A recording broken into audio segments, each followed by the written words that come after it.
ফিলিস্তিনবাসীর চিৎকার আর তাদের বাঁচাতে বিশ্ববাসীর যে ক্রোধ, তাতে এবার নড়ে যেতে পারে ট্রাম্পের গদি। সারা বিশ্ব যেভাবে ইসরায়েল ও তার দোসরদের বিরুদ্ধে সোচ্চার হচ্ছে, তাতে পৃথিবী বড় পরিবর্তনের মুখোমুখি হতে চলেছে বলে মনে করছেন আন্তর্জাতিক বিশ্লেষকগণ। হাজার হাজার মানুষ জড়ো হচ্ছে, কখনো নিউ ইয়র্কের রাস্তায়, কখনো ক্যালিফোর্নিয়ার বিশ্ববিদ্যালয় ক্যাম্পাসে। তাদের হাতে poster, free Palestine, stop the genocide.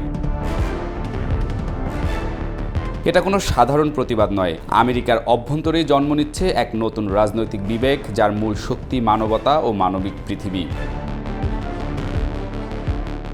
এদিকে হোয়াইট হাউসের ছায়ায় দাঁড়িয়ে ফিলিস্তিনের ভাগ্যের কলকাঠি নাড়ছেন ডোনাল্ড ট্রাম্প। কিন্তু তার পথে এখন শুধু বাইডেন নন, উঠে আসছে এক নতুন প্রতিপক্ষ, নতুন প্রজন্ম, যারা যুদ্ধ নয়, ন্যায় চায়।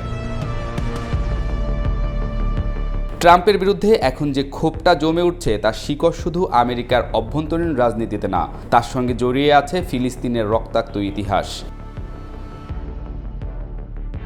2017 সালে ট্রাম্প ঘোষণা করলেন জেরুজালেম এখন ইসরায়েলের রাজধানী। পূর্ব জেরুজালেম, যেখানে ফিলিস্তিনিরা নিজেদের ভবিষ্যতের রাজধানী ভাবত, সেটিও ইসরায়েলের ঘরে ঢুকে গেল। এই সিদ্ধান্ত ছিল একতরফা এবং আন্তর্জাতিক আইনের পরিপন্থী।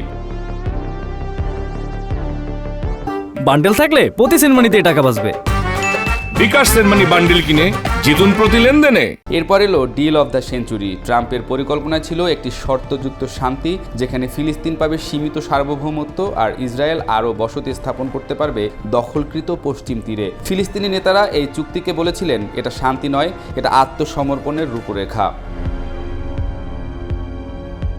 আজকের দিনে এসে সেই ট্রাম্প সমর্থিত দখলদার এখন গাজায় ধ্বংসযজ্ঞ চালাচ্ছে। ছাত্রছাত্রীরা যখন ফিলিস্তিনের পক্ষে মুখ খুলছে, তখন তাদের বলা হচ্ছে অ্যান্টিসেমিটিক, তাদের বহিষ্কার করা হচ্ছে, গ্রেফতার করা হচ্ছে। কলম্বিয়া ইউনিভার্সিটির অধ্যাপক ক্যাথরিন ফ্রাঙ্কি লিখেছেন, ছাত্রদের শান্তিপূর্ণ প্রতিবাদকে অপরাধ বানানো এক ধরনের ভয়ঙ্কর রাজনৈতিক প্রতিশোধ। এই দৃশ্য কেবল আমেরিকার না, লন্ডন, প্যারিস, জোহেন্সবার্গ, সাও পাওলো, বিশ্বজুড়ে ফিলিস্তিনের পক্ষে বিক্ষোভে ফুঁসে উঠছে জনতা। কেউ আর চুপ করে থাকতে চায় না। আর সেই গর্জনের ধাক্কা লাগছে ট্রাম্পের রাজনীতিতেও। আগামী নির্বাচনের পথে তার সামনে এক নতুন প্রতিপক্ষ, শুধু বাইডেন না, বরং হাজার হাজার সচেতন তরুণ, যারা ট্রাম্পের যুদ্ধপন্থী, বৈষম্যপন্থী রাজনীতিকে প্রত্যাখ্যান করতে শুরু করেছে।